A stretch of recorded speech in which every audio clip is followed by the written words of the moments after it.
എക്സാമിനുള്ള ഒരു അടിപൊളി ചോദ്യം പഠിക്കാൻ പോവാണ് നമ്മൾ. ഒരു ടേബിൾ കംപ്ലീറ്റ് ചെയ്യാണ് പറഞ്ഞിരിക്കുന്നത് കേട്ടോ.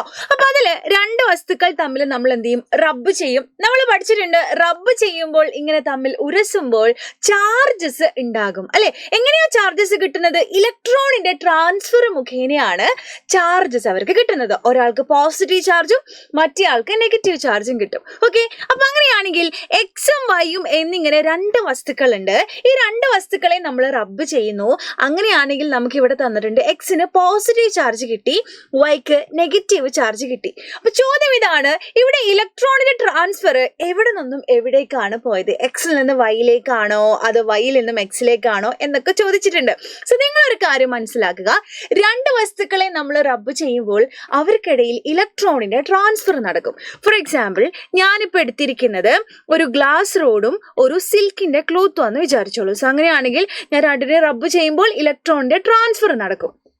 അപ്പോൾ ഒരാളിൽ നിന്നും ഇലക്ട്രോൺ നഷ്ടപ്പെടുകയും മറ്റേ ആൾക്ക് ഇലക്ട്രോൺ കിട്ടുകയും ചെയ്യും അല്ലെ. അപ്പൊ ഗ്ലാസ് റോഡിൽ നിന്നും ഇലക്ട്രോൺസ് സിൽക്ക് ക്ലോത്തിലേക്കാണ് പോവുക. അങ്ങനെയാണെങ്കിൽ ഇലക്ട്രോൺ നഷ്ടപ്പെട്ട ഗ്ലാസ് റോഡിന് ഫുൾ പോസിറ്റീവ് ചാർജ് ആകും. കാരണം അയാളിൽ നിന്ന് ഇലക്ട്രോൺസ് പോയി. ഇലക്ട്രോൺ പറയുമ്പോൾ കംപ്ലീറ്റ്ലി നെഗറ്റീവ് ആണ്. അയാൾക്ക് നെഗറ്റീവ് ചാർജ് കയറിയപ്പോൾ സമാധാനമായി അല്ലേ. അപ്പൊ അയാൾ ഫുൾ പോസിറ്റീവായിട്ട് മാറി.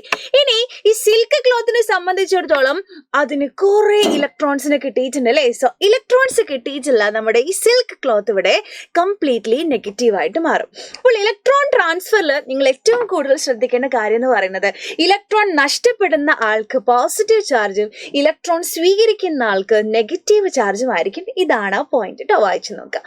ഓക്കെ, അപ്പൊ നമ്മൾ ടേബിളിലേക്ക് നമുക്ക് തിരിച്ചു പോകാം.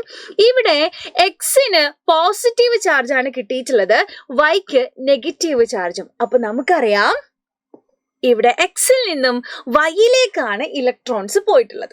നെക്സ്റ്റ് ചോദ്യം വായിച്ചു നോക്കാം.